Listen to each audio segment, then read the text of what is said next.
Hello दोस्तों, good morning. तो आज के वीडियो में हम बात करेंगे आफ्स्पा के बारे में, राइट। अभी अभी सेंट्रल गवर्नमेंट ने क्या किया है कि इस जो एक्ट है आफ्स्पा वाला, इस एक्ट को रिम्पोज कर दिया है, राइट। कहाँ पर? मणिपुर में, इम्फाल वैली में, राइट। तो क्यों किया है, क्या कारण है, और क्या आफ्स्पा है, क्या सेंट्रल गवर्नमेंट को मतलब ये पावर देता है या आर्मी को इतनी की पावर देता है कि वो फ्री हैंड अपना काम कर सके, right. So discuss one by one इस आर्टिकल की एक एक लाइन को हम पढ़ेंगे। और कहते हैं नहीं कि we have to understand between the line to crack the UPSC examination, right. So चलिए हम शुरू करते हैं इस वीडियो की। वीडियो में लिखा है कि आर्टिकल में लिखा है कि सेंट्रल गवर्नमेंट को ट्यूसडे को क्या क्या उन्हें रिम्पोज कर दिया है आफ्स्पा। इसका फुल फॉर्म क्या होता है? कभी कभी चुटका मुटका एग्जाम होता है, वो पूछ लेता है कि आफ्स्पा है उसका फुल फॉर्म क्या है। तो इसका फुल फॉर्म होता है arms force special power act. कब आता है ये? 1958 के आसपास आया था, राइट। तो ईयर प्लस इसका फुल फॉर्म दोनों याद रखना है एग्जाम पर्सपेक्टिव से, specially for the prelim perspective. समझ में आई बात है? In the 6 police station area of Manipur, यहाँ पर जो 6 पुलिस स्टेशन है उसके आसपास के एरिया में इम्पोज कर दिया गया है। Home ministries notification mention the volatile situation and active participation of insurgent groups in the heinous acts of the violence। क्यों किया है उन्होंने कारण बताया है। देखिए ये वाली जो लाइन है यहाँ से यहाँ तक का जो एक पैरा है, इसको आप मेंस के लिए इस्तेमाल कर सकते हैं एज इट इज़। क्यों? क्योंकि इसमें लिखा है, क्वेश्चन पूछा जाता है कि why the AFSPA is being imposed by the central government, right. तो आप सीधा ये लाइन लिख सकते हो कब कि वोलेटाइल सिचुएशन हो तब, प्लस अगर वहाँ पर एक्टिव इंसर्जेंट ग्रुप्स प्रिवेल कर रहे हैं वहाँ पर। ये बात समझ में आती है आपको? बहुत बढ़िया। इसके अलावा आप देखिए most of this police station area in the Imphal valley. तो एक पीटी के लिए फैक्ट याद होता है कि इम्फाल वैली कहाँ पर है, तो याद रखना ये मणिपुर में। ये बात समझ में आती है आपको? बहुत बढ़िया। फ्रॉम वेयर क्या क्या AFSPA had been fully withdrawal last year, वहाँ से उन्होंने फुली विड्रॉल कर लिया था लास्ट ईयर को। बट साइटिंग, क्यों किया था? Citing the significant improvement in the security situation. उन्होंने कहा था कि वहाँ पे सिक्योरिटी की सिचुएशन था उसमें ठीक ठाक इंप्रूवमेंट हो गया था। लेकिन on Saturday the Manipur government wrote to the centre asking for the review and withdrawal of its decision, right है। तो उन्होंने बोला कि रिव्यू करिए एंड विड्रॉल ऑफ इट्स, जो डिसीजन लिया था उन्होंने उसके बारे में आप रिव्यू करिए। ये मणिपुर गवर्नमेंट ने सेंट्रल गवर्नमेंट को खत लिखा। बात समझ में आई? फिर क्या हुआ आगे चलकर? Parts of the Imphal valley are under curfew after the widespread erosion and the attack on the home of the politicians and the ripples of the ongoing violence in the western Jiribam district reached the capital on the Saturday। लेकिन ये चीज़ होने के बावजूद भी क्या हुआ, वहाँ पर ये पॉलिटिशियंस के घर है उनके ऊपर भी अटैक हो रहा है, और जो वेस्टर्न वाला इलाका वहाँ पर भी वायलेंस की स्थिति बन रही है। इनफैक्ट जो कैपिटल है वहाँ तक ये चीज़ें फैल चुकी है। तो Jiribam has been tensed, since 6 member of the Meitei community family के थे वो लोग, ठीक है, went missing from a relief camp some days ago. जो मेथी कम्युनिटी है, तो क्वेश्चन ये भी आया कि अगर क्वेश्चन आया कि ये बेसिकली तो ट्राइबल, ठीक है, एसटी है, ये शेड्यूल ट्राइब में आते हैं। मेथी वाली जो है कम्युनिटी कहाँ पे पाई जाती है? नॉर्थ ईस्ट पाई, स्पेशली मणिपुर के इलाके में, राइट। उनके कुछ 6 मेंबर्स है वो गायब हो गए थे। इसके बाद में क्या हो कि several bodies have been since found in the Barak river. तो बराक रिवर भी अगर पूछा जाता है कि मणिपुर से बहती है, यस। तो उनकी कुछ 6 बॉडीज़ हैं इस कम्युनिटी की, वो इसके आसपास मिली है। तो सिचुएशन बहुत ज़्यादा टेंस हो गई वहाँ पर, राइट। अब तो इसलिए उसको वापस से रिम्पोज कर दिया गया। लेकिन अब क्या होता है, क्वेश्चन ये आता, अगर यूपीएससी ने क्वेश्चन पूछा है या फिर कोई भी स्टेट पीसीएस ने एग्जाम हॉल में आपसे क्वेश्चन पूछा गया है मेंस में स्पेशली कि आफ्स्पा है क्या भाई साहब, तो आप यहाँ से शुरू कर सकते हैं। कैसे कि AFSPA which traced its root to the colonial statute introduced in the response to the quit India movement. बहुत बढ़िया।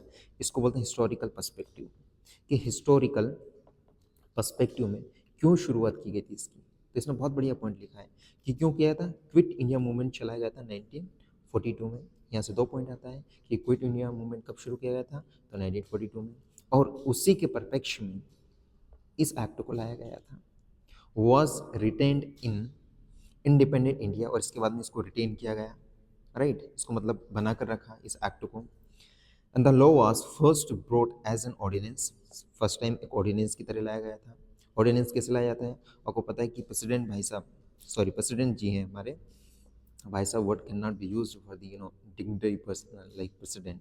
तो प्रेसिडेंट सर हैं, उनके द्वारा ये ऑर्डिनेंस लाया गया था। आर्टिकल कौन सा था? 123 123, राइट। और 213 आर्टिकल किसके लिए होता है?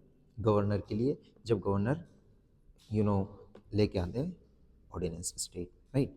चलिए आगे बढ़ते हैं और समझने की कोशिश करते हैं। फिर इसके बाद में क्या हुआ? देन नोटिफाइज एज एक्ट, फिर इसके बाद में उसको सॉरी एक्ट की तरह उसको फिर नोटिफाई किया गया। ये बात आपको समझ में आती है? कब? 1958 में।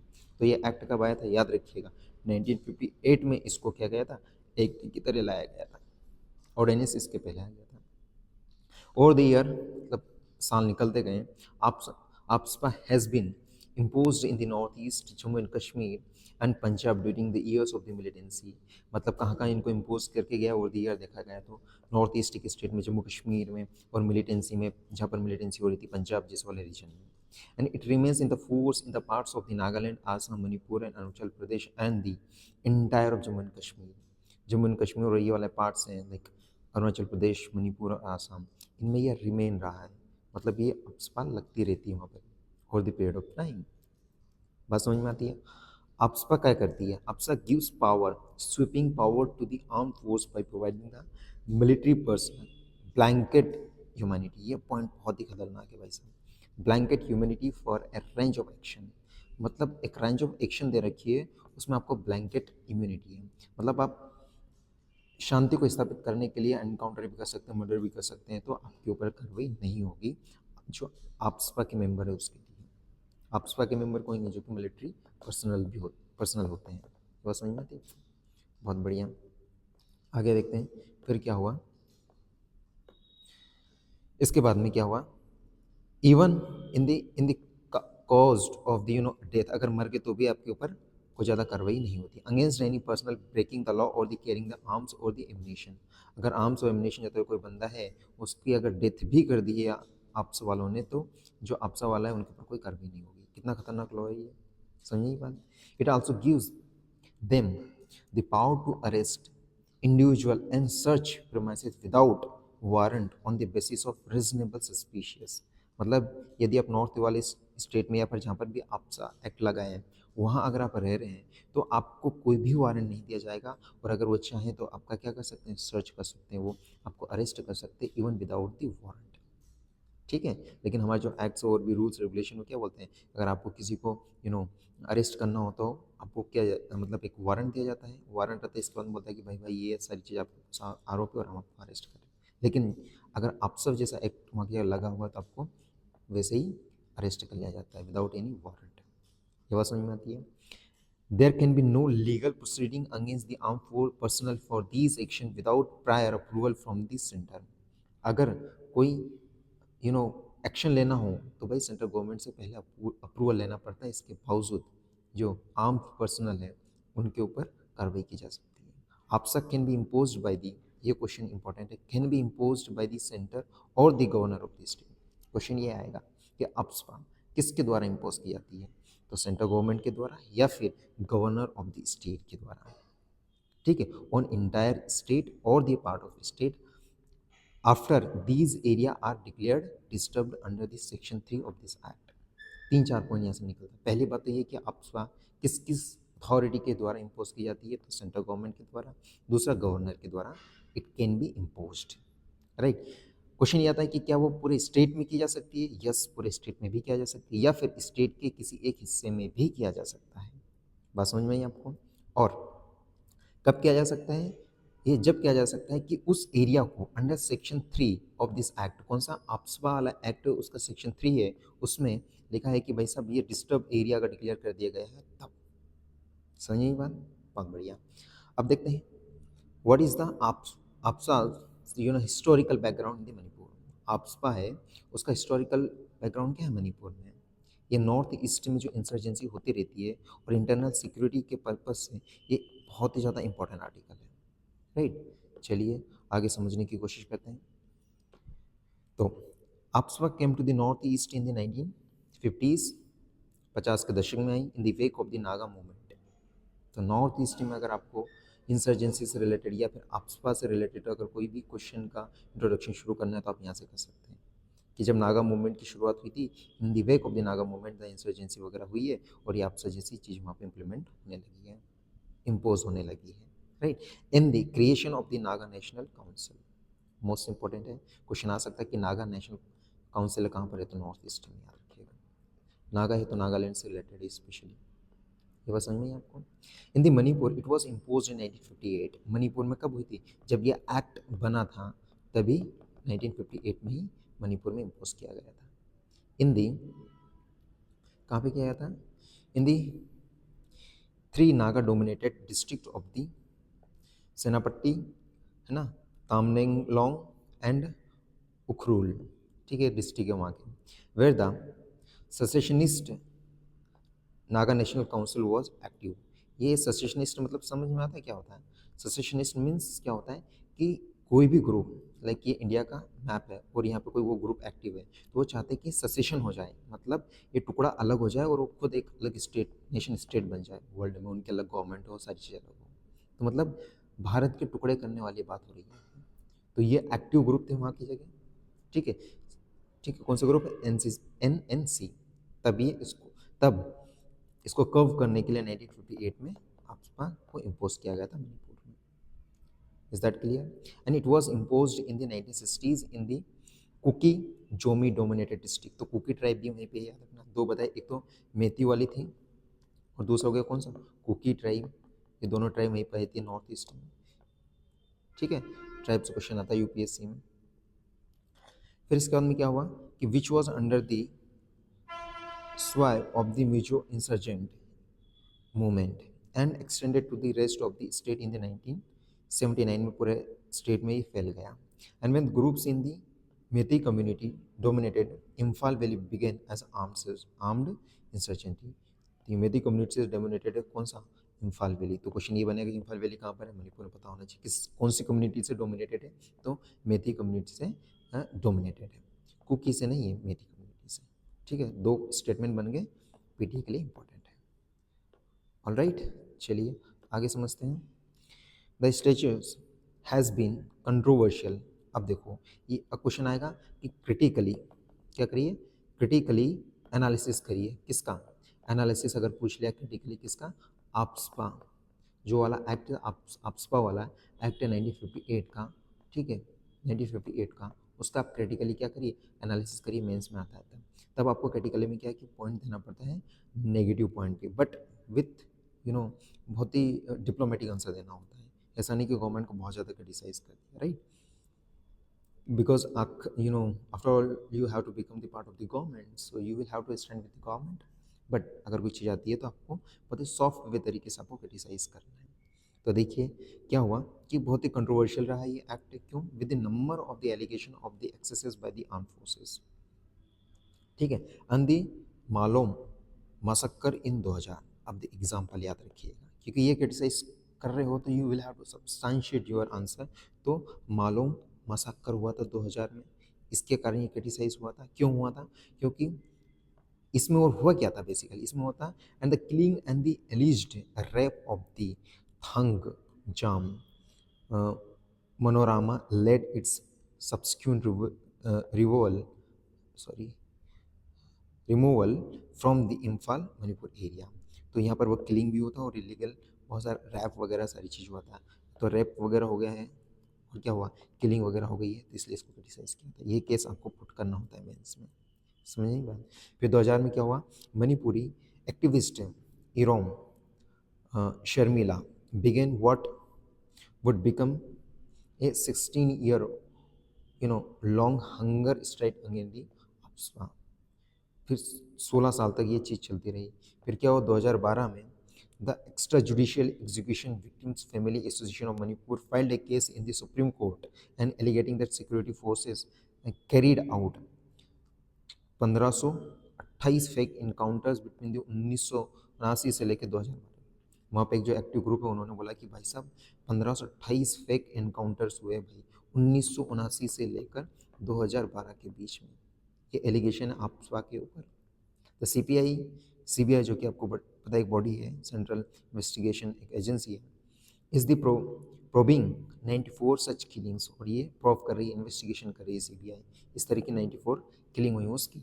आपसा was lifted from 15 police station area in the Imphal valley in 2022 में हटा दिया गया था, and in the remaining 4 in 2023, जो 4 बचे थे उसमें से हटा दिया गया था। It remains in the force in other parts of the state, और इसके अलावा दूसरे पार्ट में भी रिमेन रही थी। ठीक है, अब क्वेश्चन ये आता है कि भाई साहब हटा दिया गया था, सब चीज़ एकदम शांति से चल रही, तो फिर क्यों आपस्पा है, जो आपस्पा है, इसको वापस से क्यों इम्पोज किया गया था? What was the rational behind it? तो देखिए गवर्नमेंट का क्या इंस्टेंट होता है, उन्होंने क्या रीज़न दिया है। उन्होंने बोला कि द री imposition of the आपस्पा in the 6 police station in the valley bye the central government is informed by a pattern of the violence from the Methi and Kuki armed groups in these areas. So मेथी और जो arm जो cookie groups है वो आपस में armed groups हैं, ये मतलब इनके पास आर्म्स एंड एम्यूनिशंस होते हैं, हथियार वगैरह होते हैं, इनके कारण क्या वायलेंस हो रहा था, and the push by the army for the statutory protection in the order to effective control of the unrest, so stroll Indian express को। तो वही है कि भाई यहाँ पर आम चीज़ें हो रही थी, आम ग्रुप्स आपस में झगड़ा कर रहे थे, और यहाँ पे वायलेंस हो रहा था, इसलिए सेंट्रल गवर्नमेंट ने ये सारी चीज़ की ताकि शांति स्थापित की सके। ठीक है, अब बता barring Jiribam all the police station area where the AFSPA has been imposed, ये है वहाँ के इलाका के नाम है। ठीक है, lies in the outer fringes of the valley next to the hills following the initial burst of the violence मई 2023 में ये हुआ था, and the subsequent withdrawal of the cookies to the hills and मेथीज to the valley, मेथीज को valley से लिया हटा दिया था और कुकीज़ को हिल से हटा दिया था, and most of the violence has occurred in these area on the fringes में बहुत ज़्यादा वायलेंस हुआ, despite the deployment of the central armed police force, इसको CAPF भी बोलते हैं, इसको करने के बावजूद भी, and the Indian arm soldier in the so called the buffer zone बोला जाता है, मतलब जहाँ पर एकदम सेंसिटिव चीज़ें होने की वो चीज़ें रहती है, यहाँ पर हो सकती है, उसको बफर जोन कहते हैं। The Manipur administration has been unable to stem the violence, मतलब ये सारी चीज़ करने के बावजूद भी मणिपुर का जो एडमिनिस्ट्रेशन है इस वायलेंस को रोक नहीं पा रहा था। So said that the army is reluctant to unleash its full force without the statutory protection, and you have to understand that Manipur administration is currently deeply divided on the ethnical line. अब हुआ ये कि जो मणिपुर का administration है वो खुद ही एक एथनिक लाइन पे डिवाइडेड है, मतलब एक्स और वाई कम्युनिटी है, एक्स को सपोर्ट कर रहे हैं, वाई को नहीं कर रहे हैं, तो वो कैसे इस चीज़ों को रोक पाएगी वहाँ का एडमिनिस्ट्रेशन, राइट। फिर आगे क्या कहा जाता है कि even bona fide action can lead to the registration of the case against the officer, अगर ठीक ठाक भी उन्होंने ये चीज़ें ले ली है, बोनाफाइड ठीक ठाक ऑफिसर ने एक्शन लिया है, अगर सही चीज़ के लिए भी एक्शन लिया तो भी उनका अगेंस्ट केस हो जाता है। तो इस कंडीशन में कोई भी ऑफिसर क्यों अगेंस्ट स्टेप्स लेंगे। It is difficult for arms to operate with full freedom under such circumstances and arm police force posted in the Manipur से। अभी वहाँ का मणिपुर का जो एडमिनिस्ट्रेशन वही सपोर्ट नहीं कर रहा है, तो इस केस में जो आर्म फोर्स है, ठीक है, उसका ऑफिसर है, वो किस तरह से काम कर पाएंगे वहाँ पर। तो व्हाट इम्पैक्ट विल आपस्पा है, क्या इम्पैक्ट होता है आपस्पा का। तो क्वेश्चन पूछा जाता है कि what is आपस्पा, why it is impose, rational behind the imposition, तीसरा हो सकता है व्हाट इज़ द इम्पैक्ट। तो अभी इम्पैक्ट देखिए, while the APSPA will indeed grant greater freedom to the arms to use force, एक मतलब फ्रीडम मिल जाती है आर्म्स को, आर्मी को, to use the forces, right. इसके अलावा और क्या होता है, उसके बाद ये होता है कि much and depends on the political will of the government. इसके अलावा will of the political government, मतलब पॉलिटिकल जो रहती है विल, उसके ऊपर भी डिपेंड करता है गवर्नमेंट की, and to deal with the fallout of the strong action. Unlike in the most conflict area, the armed forces in the Manipur are currently not only the fighting militant groups but also civilian society. अब यहाँ पे देखिए मणिपुर में स्थिति ये बन रही है कि जो मिलिटेंट ग्रुप है उससे तो लड़ी रही है, साथ साथ जो सिविलियन लोग हैं उनसे भी लड़ रही है, that in armed to teeth thanks in no small measures to weapon looted from the police arm chain, मतलब पुलिस स्टेशन वगैरह वहाँ की जो स्टेशन वहाँ की जगह से ही आर्म्स वगैरह लूट लिए गए हैं, तो मतलब सिविल सोसाइटी से भी और मिलिटेंट ग्रुप दोनों से लड़ना पड़ रहा है, तो काइंड ऑफ क्योस, मतलब क्योटिक कंडीशन है, क्योस है वहाँ की, तो बड़ी बेकार स्थिति है, तो इसलिए गवर्नमेंट ने आपस्पा को इम्पोज कर दिया। The government will be very of this history of the आपस्पा in the north east While all alleged excesses by the armed force, like in the earlier years of the Naga insurgency, only ended up strengthening insurgent, movements. The ongoing ethnic violence has already provided the second wind to the Methi militant groups such as PLA and the UNLF, which had been pushed out of the state in the past decade. इनको भगा दिया गया था group से, लेकिन ये सारी चीज़, ये बॉडी भी, ये ग्रुप भी, इंसर्जेंट ग्रुप भी एक्टिव है, तो इनको कव करना बहुत मुश्किल हो रहा है. With or without the APSPA, if the forces know they have the government's backing, they will act. The recent attack on the CRPF camp in the Jiribam is an example. When the force indeed needed to fire and they did. अब क्या हो कि यार जो CRPF का camp है, CAPF में से वन ऑफ द एक सर्विस होती है, उसके ऊपर ही अटैक कर दिया गया वहाँ के जो भी इंसर्जेंट ग्रुप्स हैं, जो असामाजिक तत्व उनके द्वारा, तो फिर डेफिनेटली आपस पर जैसी चीज़ तो वहाँ पे आनी होती है. And when the force needed to fire, इसलिए फिर उनको क्या करना पड़ा, फोर्स को फायर करना पड़ा, मतलब बंदूक चलानी पड़ी, गोलियां चलानी पड़ी. And 10 subsequent militants are dead, और उसके बाद जो मिलिटेंट्स थे 10 लोगों को वहाँ पर निपटा दिया, मतलब मार दिया गया उनको. And there was no APSPA there then, और उस समय कोई APSPA वगैरह नहीं थी. The senior Manipur security establishment officer told the next page को ये चीज़ बताई उन्होंने. Another officer however said that move may have some psychological impact हो सकता है, it may create some fear among the armed miscreants, but all will now depends upon how the arms takes it forward. वही कि arms किस तरह इसको forward ले जाती है, इसके ऊपर डिपेंड करता है. बाकी हाँ, साइकोलॉजिकल इम्पैक्ट हो सकता है आर्म्स के ऊपर भी, आर्म फोर्स जो होती है उसके ऊपर भी, राइट, आर्मी के ऊपर. Can tough action by the army lead to an end to the conflict? क्या मतलब, ये आप क्वेश्चन उठता है कि एकदम टफ एक्शन ले, एकदम फायरिंग वायरिंग खतरनाक कर दी, तो क्या यह मणिपुर में इतनी वायलेंस हो रहा है उसको क्या रोका जा सकता है? That is try to understand. In any conflict, देखो यहाँ से शुरू किया जा सकता है कि इन एनी कॉन्फ्लिक्ट, इस तरह की सिचुएशन आती है तो मेंस में आप यहाँ से शुरू कर सकते हो कि reducing the violence is a prerequisite to bring the warring faction to the negotiation table. मतलब किसी भी चीज़ में अगर कॉन्फ्लिक्ट हो रहा है तो वायलेंस सबसे पहले रोको, इसके बाद में उनको टेबल के ऊपर लाया जा सकता है, फिर डिस्कशन किया जा सकता है, राइट.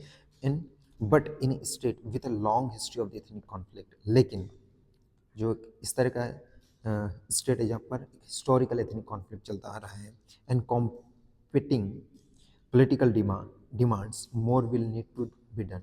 अगर वहाँ पर लगातार चलती आ रही है चीज़ें और कॉम्पिटेट पॉलिटिकल डिमांड्स होती आ रही है, वहाँ पर ये चीज़ करना बहुत मुश्किल होगा, इसके लिए और भी ज़्यादा करने की आवश्यकता होगी. The government will have to handle the political implication of its decision to pose APSPA.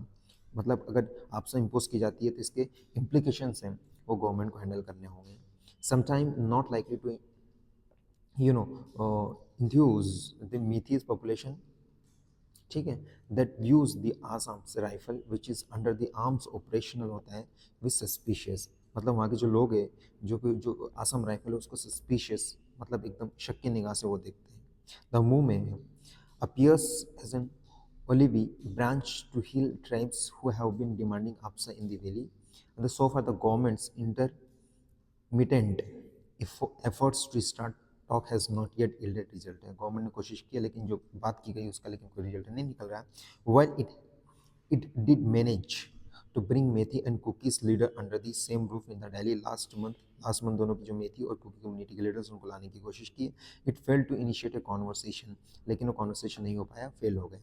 The armed group on the both side have become the veritable state within the state and not helped, मतलब वो fraction हो गया उनके बीच में, दोनों group अपनी अपनी बात करें लेकिन बात ठीक ठाक नहीं हो पाई. जनवरी में भी आर्म्ड मेथी मिलिटेंट, ठीक है, Arambai Tenggol held assembly session at Kangla fort in Imphal. तो कंगला फोर्ट कहाँ पर है? इम्फाल में, याद रखना. वेयर द एमएलएज वर दी बिटन, वहाँ पे बिटन किया गया, उनको मारा, मतलब वो थ्रेटन किया गया, धमकाया गया था. Centre's efforts to stop the meeting by the sending its north east adviser to negotiate with the, जो चीफ थे उनके द्वारा, ठीक है, तो कोशिश की गई थी. And brought no gain of the government, लेकिन कोई हल नहीं निकला है, राइट.